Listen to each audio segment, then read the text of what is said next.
ও বেচারি কিনা আমি বলতে পারবো না, কিন্তু তুমি যে আরম্ভ করেছো তাতে কিছুদিন পর লোকে তোমাকে বেচারি বললে আমি আশ্চর্য হব না। কেন এরকম কেন মনে হচ্ছে তোমার? মনে হওয়াটাই স্বাভাবিক। আমাকে বলো, তোমাকে এসব কে বলেছে? রাঘব না? হ্যাঁ, আর কে বলবে? ও তোমাকে এসব বোঝালো আর তুমি ওই মেয়েটাকে সোজা ঘরে নিয়ে চলে এলে।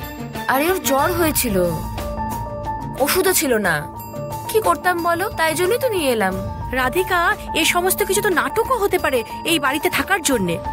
রেবুতে যা ইচ্ছে তাই বলে যাচ্ছ তুমি। আরে ও কাল রাত্রে এসেছে, ওষুধ খেয়েছে, শুয়ে পড়েছে, সকালে উঠে চলে গেছে। অকারণে কেন সন্দেহ করব? রাধিকা দেখো রেবতী, একবার সন্দেহ ঢুকে গেলে মন এবং সম্পর্ক দুটোই শেষ হয়ে যায়। এর থেকে যত দূরে থাকা যায় ততই ভালো। ব্যাস, যাই আমি আকাশকে রেডি করে নিয়ে আসছি।